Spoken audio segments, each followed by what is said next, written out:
नमस्ते और स्वागत है हाइड्रोजन क्रांति की इस सिनेमाई यात्रा में। आज दुनिया एक बड़े ऊर्जा संकट का सामना कर रही है। बढ़ती आबादी, औद्योगिकरण और विकास ने ऊर्जा की मांग को नई ऊंचाइयों पर पहुंचा दिया है। हर गुजरते दिन के साथ प्रदूषण और जलवायु परिवर्तन का खतरा गहराता जा रहा है।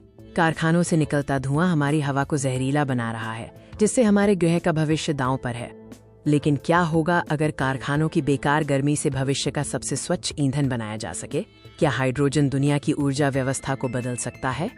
हाइड्रोजन, जिसे अक्सर भविष्य का ईंधन कहा जाता है, हमारी ऊर्जा जरूरतों को पूरा करने की कुंजी हो सकता है। सबसे पहले समझते हैं कि हाइड्रोजन है क्या। हाइड्रोजन ब्रह्मांड में सबसे प्रचुर मात्रा में पाया जाने वाला तत्व है और ये पानी का मुख्य घटक है। हाइड्रोजन को स्वच्छ ईंधन क्यों कहा जाता है? क्योंकि जब हाइड्रोजन को ऊर्जा पैदा करने के लिए जलाया जाता है या फ्यूल सेल में उपयोग किया जाता है, तो इसका एकमात्र उप उत्पाद पानी होता है, न कि कार्बन उत्सर्जन। पारंपरिक ईंधनों जैसे पेट्रोल और कोयले की तुलना में हाइड्रोजन शून्य कार्बन उत्सर्जन का वादा करता है। ये हमारी परिवहन प्रणाली और उद्योगों को पूरी तरह से डीकार्बनाइज करने की क्षमता रखता है। लेकिन हाइड्रोजन के भविष्य का ईंधन बनने के रास्ते में एक बड़ी बाधा है, इसे बनाने का तरीका।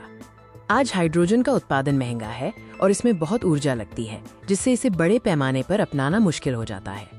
एक चौंकाने वाली सच्चाई ये है कि आज भी दुनिया का लगभग 95% हाइड्रोजन जीवाश्म ईंधन से बनता है, मुख्य रूप से स्टीम मीथेन रिफॉर्मिंग प्रक्रिया का उपयोग करके। यह प्रक्रिया बड़ी मात्रा में कार्बन डाइऑक्साइड का उत्सर्जन करती है, जो स्वच्छ ईंधन होने के हाइड्रोजन के मूल उद्देश्य को ही खत्म कर देती है। इसलिए हमें एक नए, स्वच्छ और सस्ते तरीके की तलाश थी। ये तलाश हमें बर्मिंघम विश्वविद्यालय, इंग्लैंड तक ले जाती है, जहां वैज्ञानिकों ने एक क्रांतिकारी खोज की है। विश्वविद्यालय के शोधकर्ता उन्नत सामग्री, एडवांस मटेरियल्स पर काम कर रहे थे जब उन्होंने एक नया उत्प्रेरक या कैटलिस्ट खोजा जो हाइड्रोजन उत्पादन को हमेशा के लिए बदल सकता है। ये है पेरोव्स्काइट उत्प्रेरक, जिसे BNCF 100 सामग्री के नाम से भी जाना जाता है। इसकी अनूठी आणविक संरचना इसे गेम चेंजर बनाती है। इस सामग्री की खूबी ये है कि ये कम तापमान पर भी पानी को हाइड्रोजन और ऑक्सीजन में तोड़ने की क्षमता रखती है। ये ऑक्सीजन के परमाणुओं को अपने जाली संरचना के अंदर अवशोषित और फिर मुक्त कर सकती है। तो ये नया कैटलिस्ट पानी से हाइड्रोजन कैसे बनाता है? जब पानी के अणु इस कैटलिस्ट की सतह के संपर्क में आते हैं तो वे अलग हो जाते हैं। हाइड्रोजन गैस तुरंत मुक्त हो जाती है, जबकि ऑक्सीजन के अणु कैटलिस्ट में अवशोषित हो जाते हैं, जिन्हें बाद में गर्मी से बाहर निकाल दिया जाता है। ये पूरी प्रक्रिया केवल 150 से 500 डिग्री सेल्सियस के तापमान पर हो सकती है। ये पारंपरिक थर्मोकेमिकल वाटर स्प्लिटिंग की तुलना में एक अभूतपूर्व बदलाव है।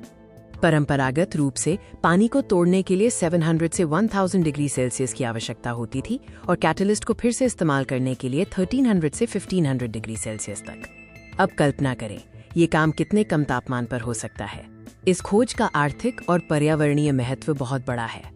ये औद्योगिक अपशिष्ट गर्मी को एक मूल्यवान ऊर्जा स्रोत में बदल सकती है। स्टील प्लांट, सीमेंट फैक्ट्री और कांच निर्माण इकाइयों से निकलने वाली बेकार गर्मी, जो अब तक बर्बाद हो रही थी, उसे अब हाइड्रोजन बनाने के लिए इस्तेमाल किया जा सकता है।